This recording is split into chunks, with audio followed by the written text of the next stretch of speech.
आइए आज हम बात करते हैं नॉर्मल एजिंग की। तो देखिए नॉर्मल एजिंग में क्या होता है कि जिस तरह से एज इंक्रीज होती रहती है, बहुत सारे चेंजेस हमारी बॉडी में देखने को मिलते हैं और यही हम यहाँ पे बात करेंगे। कार्डियोवैस्कुलर में क्या चेंजेस देखने को मिलते हैं, जीआईटी में क्या देखने को मिलते हैं, हिपेटोपोटिक मीन सब में हमको क्या चेंजेस देखने को मिलते हैं, हम यहाँ पे यही बात करेंगे। और देखिए सबसे पहले क्या बताया गया कि नॉर्मल एजिंग देखने को कैसे मिलती है। तो देखिए time dependent progressive decline in organ function resulting in increase susceptibility to disease. तो जिस तरह से टाइम आगे जाता है ना, टाइम आगे बढ़ता रहता है, इसी तरीके से ऑर्गन के फंक्शनिंग में ना हमको डिक्लाइन देखने को मिलता है।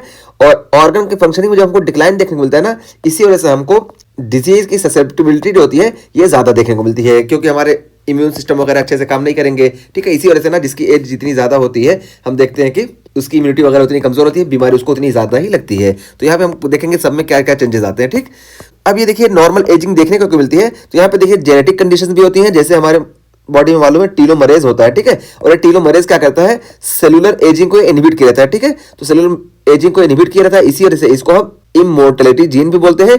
लेकिन जिस तरह से एज बढ़ते रहती है उसी तरीके से टीलोमरेज की शॉर्टिंग हमको देखने को मिलती है। ठीक है, तो टीलोमरेज की शॉर्टिंग देखने को मिलेगी, जेनेटिक फैक्टर हो गया। और दूसरा देखिए एपिजेनेटिक फैक्टर, जिसमें हम डीएनए मिथाइलेशन देखते हैं कि डीएनए का मिथाइलेशन नहीं हो पाता प्रॉपर। ठीक है, तो डीएनए का मिथाइलेशन नहीं हो पाएगा तो सेल साइकिल प्रॉपर नहीं चल पाएगी, ये दूसरा फैक्टर हुआ। इसी तरीके से हमको मेटाबॉलिक फैक्टर में प्रॉब्लम देखने को मिलती है, जैसे माइटोकॉन्ड्रियल डिसफंक्शन। ठीक है, तो माइटोकॉन्ड्रियल अल्टरेशन हमको देखने को मिलेगा, माइटोकॉन्ड्रिया के फंक्शन में प्रॉब्लम देखने को मिलेगी। इस वजह से एटीपी वगैरह प्रॉपर जनरेट नहीं हो पाएगी, ये सारी चीजें एजिंग कॉज करती हैं। ठीक, तो एज जिस तरह आगे बढ़ती है उसी तरीके से हमारी बॉडी में प्रोग्रेसिव ऑर्गन डिसफंक्शन देखने को मिलता है और डिजीज की ससेप्टिबिलिटी ये इंक्रीज हो जाती है। तो आइए सबसे पहले देखते हैं कार्डियोवैस्कुलर सिस्टम में क्या चेंजेस आते हैं। तो देखिए सबसे पहले बताया गया कि डिक्रीज आर्टेरियल कंप्लायंस, तो आर्टेरियल का कंप्लायंस कम हो जाएगा, इस वजह से ना आर्टरी क्या होंगी, स्टिफ हो जाएंगे। तो देखिए आर्टरी में हमको स्टिफनेस देखने को मिलेगा और एओर्टिक डायमीटर जो है ना, ये एओर्टा का डायमीटर ये चौड़ा हो जाएगा, एओर्टिक डायमीटर इंक्रीज हो जाता है। और ये देखिए लेफ्ट वेंट्रिकुलर कैविटी साइज ये डिक्रीज हो जाएगी और हमको सिग्मोइड शेप्ड इंटरवेंट्रिकुलर सेप्टम देखने को मिलेगा। ठीक है, तो देखिए इंटरवेंट्रिकुलर सेप्टम जो होता है ये हमको सिग्मोइड शेप का इस तरह देखने को मिलेगा। और यहाँ पे देखिए जो लेफ्ट वेंट्रिकुलर की साइज है ना ये डिक्रीज हो जाएगी। तो ये हुआ, और ये क्यों होता है कि ड्यू टू मायोकार्डियल हाइपरट्रॉफी, क्योंकि मायोकार्डियम में हाइपरट्रॉफी हो जाती है, इस वजह से ये लेफ्ट वेंट्रिकुलर का जो स्पेस है ये कैविटी ये डिक्रीज हो जाएगी और ये सेप्टम जो होता है ये बिल्कुल थिक शेप का ये सिग्मोइड सेप्टम हमको देखने को मिलता है। और increase left arterial cavity size, और लेफ्ट आर्टेरियल की कैविटी की साइज इंक्रीज होगी और एओर्टिक और माइटल वॉल का हमको कैल्सिफिकेशन देखने को मिलेगा। ठीक है, और मैक्सिमम हार्ट रेट जो है ये भी कम हो जाएगा। ठीक है, तो ये सारे हमको कार्डियोवैस्कुलर चेंजेस देखने को मिलते हैं एजिंग के साथ साथ।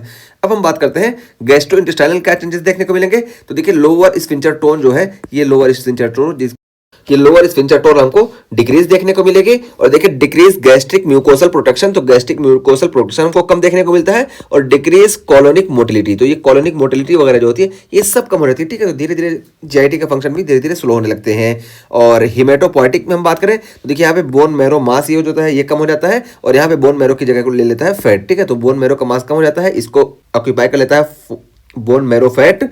और इस वजह से क्या होगा, less vigorous response to stressor, तो स्ट्रेस के कंडीशन में जैसे ब्लड लॉस वगैरह हो गया तो अब बोन मैरो कम है, तो जितना ज्यादा एज होगी उतना ही कम हमको रिस्पॉन्स देखने को मिलेगा। ठीक है, हाई हिमेटोपोइटिक रिस्पॉन्स, तो ये यहाँ पे हिमेटोपोइटिक सिस्टम में हम बात कर लिए। और उसके बाद देखिए इम्यून सिस्टम में क्या चेंजेस आते हैं। तो यहाँ पे ना प्रीडोमिनेटली हमको एडाप्टिव इम्यूनिटी में डिक्रीजमेंट देखने को मिलता है। ठीक है, यानी यहाँ पे नेटिव बी सेल और टी सेल का नंबर कम हो जाता है, जबकि हम बात करें बी सेल की मेमोरी की ना, जो एक्वायर्ड मेमोरी थी ये जो है ये प्रिजर्व रहेगी। तो ये preserve normal B cells and T cell, तो नॉर्मल बी सेल और टी सेल जो है ये प्रिजर्व रहेंगे, जबकि नेटिव बी सेल और टी सेल जो होते हैं ये कम हो जाते हैं। और साथ साथ देखिए immunosenescence impair response to new antigen, तो न्यू एंटीजन के अगेंस्ट जो रिस्पांस होने वाला था ये कम हो जाता है। ठीक है, तो न्यू एंटीजन के अगेंस्ट रिस्पांस कम हो जाता है और जो पुरानी मेमोरी सेल है चाहे बी सेल हो या टी सेल हो ये अपना काम करेंगे, लेकिन न्यू एंटीजन के अगेंस्ट जो होता है यहाँ पे इम्यून सिस्टम कमजोर हो जाता है। यानी नए पैथोजन या नए वैक्सीन से अगर हम करेंगे तो यहाँ पे इम्यून सिस्टम अच्छे से काम नहीं करेगा जितना ज्यादा एज आगे जाएगी। और मस्कुलोस्केलेटल सिस्टम में क्या चेंजेस देखने को मिलेंगे। तो देखिए ये बताया गया कि डिक्रीज मसल मास, तो मसल मास कम हो जाएगा यानी हमको सार्कोपीनिया देखने को मिलेगा। और बोन मास भी हमको कम देखने को मिलता है यानी ऑस्टियोपीनिया हमको देखने को मिलता है। और इसी तरीके से जॉइंट या कार्टिलेज की हमको थिनिंग देखने को मिलती है। ठीक है, इसी तरह से जितना ज्यादा एज होती है जोड़ों में दर्द उतना ज्यादा बढ़ता जाता है। और उसका फिर हम नर्वस सिस्टम की बात करें तो देखिए नर्वस सिस्टम में क्या है, डिक्रीज ब्रेन वॉल्यूम। ठीक है, तो ब्रेन वॉल्यूम डिक्रीज होता है यानी न्यूरोनल लॉस हमको देखने को मिलता है। और हमको डिक्रीज सेरिब्रल ब्लड फ्लो, तो सेरिब्रल ब्लड फ्लो भी ये डिक्रीज देखने को मिलता है। और देखिए function is preserve despite mild cognitive decline, तो फंक्शन जो होता है ब्रेन का लगभग ये प्रिजर्व रहता है और हाँ, कुछ कॉग्निटिव डिक्लाइनमेंट हमको देखने को मिलता है नर्वस सिस्टम में, लेकिन आगे जाके जब हमको अल्जाइमर डिसीज वगैरह होती है तो फिर बात दूसरी होती है, ठीक। तो ये हो गया नर्वस सिस्टम में कि यहाँ पे ब्रेन का वॉल्यूम कम हो जाता है और सेरिब्रल ब्लड फ्लो वगैरह कम हो जाता है। और उसका फिर हम स्पेशल सेंसेस की बात करें तो स्पेशल सेंसेस में देखिए, जैसे आई की बात करें तो आई में हमको इम्पेयर्ड एकोमोडेशन देखने को मिलता है, इस वजह से हमको प्रेस बायोपिया देखने को मिलता है। और इसी तरीके से हियरिंग में देखिए हमको जो हेयर सेल होते हैं ये लॉस हो जाते हैं, इस वजह से हमको प्रेस बायोकिसिस देखने को मिलता है और स्मेल और टेस्ट भी ये कम हो जाते हैं। तो ये स्पेशल सेंसेस में हमको चेंजेस देखने को मिले। और स्किन में देखिए हमको atrophy with flattening of dermal epidermal junction. तो ये डर्मल एपिडर्मल जंक्शन जो होता है ना, इसको हम पेपिला बोलते हैं, ऊपर एपिडर्मिस और नीचे डर्मिस, ये जो होती है इसकी एट्रोफी हो जाती है। तो ये बताया गया atrophy with flattening of dermal epidermal junction.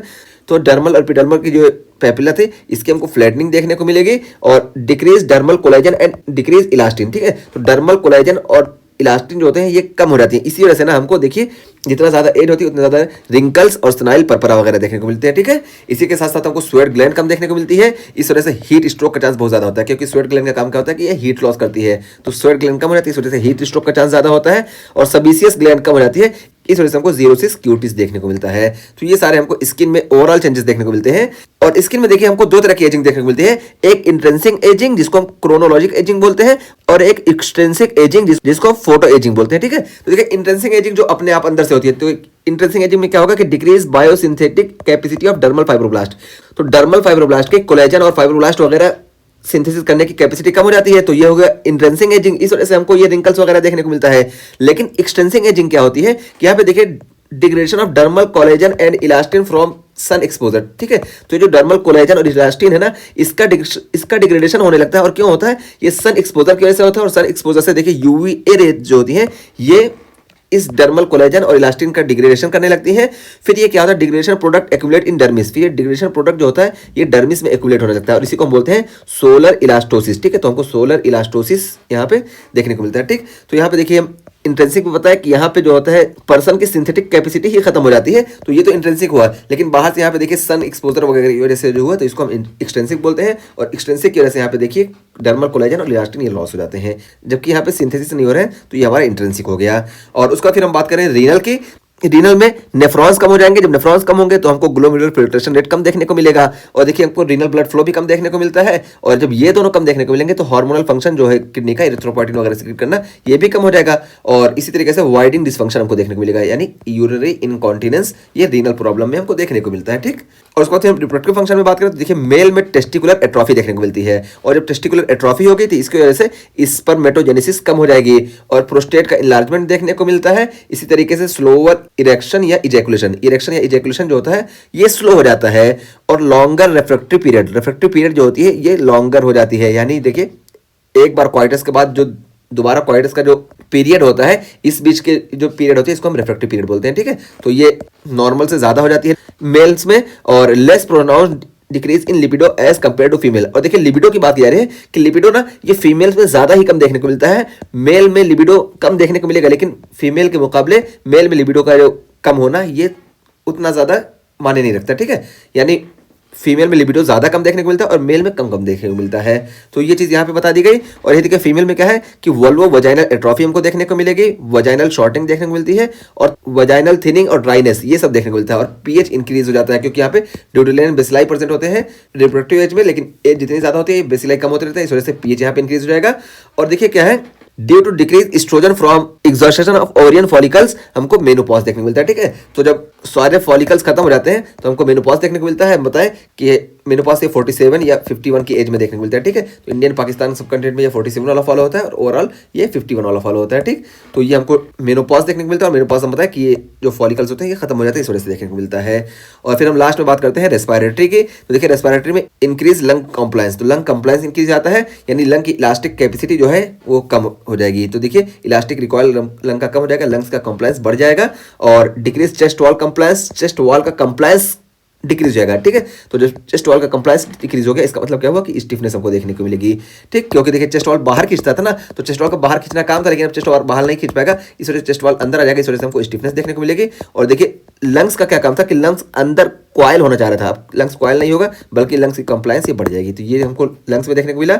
और देखिए रेस्पिरेटरी मसल स्ट्रेंथ जो होगी ये डिक्रीज हो जाएगी, इस वजह से देखिए हमको FEV1 डिक्रीजमेंट देखने को मिलेगा, यानी 1 सेकंड में जितनी एक्सपायरेशन हो रही थी ना, ये हमको कम देखने को मिलेगी। इसी तरह से फोर्स वाइटल कैपेसिटी ये भी कम हो जाएगी। और देखिए रेसिडुअल वॉल्यूम जो है ना, ये बढ़ जाएगी। रेसिडुअल वॉल्यूम क्यों बढ़ जाएगी? क्योंकि यहाँ पे धीरे धीरे लंग्स में जो है कुछ ना कुछ एयर ट्रैप होने लगती है, तो इस वजह से रेसिडुअल वॉल्यूम बढ़ जाती है, जबकि टोटल लंग कैपेसिटी जो होती है ना, ये नहीं चेंज होती है। और यहाँ पे देखिए AA ग्रेडियंट में हमको इंक्रीजमेंट देखने को मिलता है, और वेंट्रिकुलर परफ्यूजन जो होता है ये मिसमैच होता है। तो देखिए ओवरऑल जितने भी फंक्शन होते हैं ना, लगभग सब फंक्शन हमको अल्टर देखने को मिलते हैं। सारे ऑर्गन के जितने फंक्शन है, एजिंग जितनी ज्यादा होगी हमको उस फंक्शन में अल्टरेशन देखने को मिलेगा, और यही यहाँ पे बताया गया। और देखिए यहाँ पे क्या है, ventilatory response to hypoxia hypercapnia is blunted. तो जैसे देखिए हाइपोक्सिया हाइपरकैप्निया में क्या होता है कि रेस्पिरेटरी सिस्टम फौरन काम करती है और यहाँ पे वेंटिलेशन बढ़ जाता है, लेकिन एजिंग के साथ साथ ये भी रिस्पांस भी ब्लंट हो जाएगा, और इसी तरीके से लेस विगरस हमको कफ देखने को मिलेगा, और ये म्यूकोसिलियरी क्लियरेंस मैकेनिज्म जो है ये भी स्लो हो जाएगा। तो ओवरऑल जितना भी हमारा मैकेनिज्म है ना, सब धीरे धीरे कम होने लगता है। हम यहाँ पे यही बताए हैं, और सबका मैकेनिज्म है, सबके मैकेनिज्म को हम बताते ना तो यहाँ पे बहुत टाइम लगता है। सबका मैकेनिज्म है, सब हम सिस्टम में बात करके आ चुके हैं, ठीक है। अगर किसी चीज़ का आपको मैकेनिज्म चाहिए तो आप बिल्कुल पूछें, हम हर चीज़ का मैकेनिज्म बता देंगे, ठीक। तो ये हमारा हो गया नॉर्मल एजिंग। नॉर्मल एजिंग में बस ये है कि टीलोमरेज जो होता है ये इमोर्टलिटी जीन होता है, इसकी शॉर्टिंग देखने को मिलती है। इसी तरीके से हमको DNA मिथाइलेशन में प्रॉब्लम देखने को मिलती है, और माइटोकॉन्ड्रियल डिसफंक्शन देखने को मिलती है। इन तीनों की वजह से हमको ये सारे प्रॉब्लम देखने को मिलती है। कार्डियोवैस्कुलर से लेकर रिप्रोडक्टिव हम सबकी बात कर चुके हैं, क्या क्या चेंजेस देखने को मिलेंगे। अच्छा, यहाँ पे देखिए इंपॉर्टेंट चीज ये बताएं कि यहाँ पे एक DNA रिपेयर जीन होता है जिसको हम DNA हेलिकेज बोलते हैं। इस DNA हेलिकेज में अगर हमको प्रॉब्लम देखने को मिली है ना, तो DNA रिपेयर प्रॉपर हो नहीं पाएगा, और इस वजह से हमको प्रीमेच्योर एजिंग देखने को मिलती है, ठीक है। तो इस DNA हेलिकेज के डिफेक्ट की वजह से अगर हमको प्रीमेच्योर एजिंग देखने को मिलती है, तो इसको हम एक पर्टिकुलर नाम से जानते हैं, जिसको हम बोलते हैं वार्नर सिंड्रोम, ठीक है, WARNER, ठीक है। देखिए वार्नर सिंड्रोम इसको बोलते हैं, और इस वार्नर सिंड्रोम से हमको कंफ्यूज नहीं होना है। एक होता है वार्मर सिंड्रोम, यहाँ पे M होता है, और इसी को हम बोलते हैं MEN1 सिंड्रोम, ठीक है। तो MEN1 सिंड्रोम में देखिए हमको MEN1 जीन के म्यूटेशन की वजह से pituitary tumour, pancreatic endocrine tumour और पैराथायरॉइड एडिनोमा देखने को मिलता है, ठीक है। तो लेकिन ये वार्मर होता है, यहाँ पे देखिए M होता है, ठीक है। इस वजह से यहाँ पे बता दे रहे हैं, कंफ्यूजन नहीं हो, कंफ्यूजन ना क्रिएट हो। और ये वार्नर सिंड्रोम है जो कि DNA helicase, DNA repair gene के डिफेक्ट की वजह से देखने को मिलता है। इस वजह से हमको प्रीमेच्योर एजिंग देखने को मिलती है। तो ये हो गया हमारा वार्नर सिंड्रोम और वार्मर सिंड्रोम के बीच में फर्क, ठीक है। वार्मर सिंड्रोम यानी MEN1 सिंड्रोम।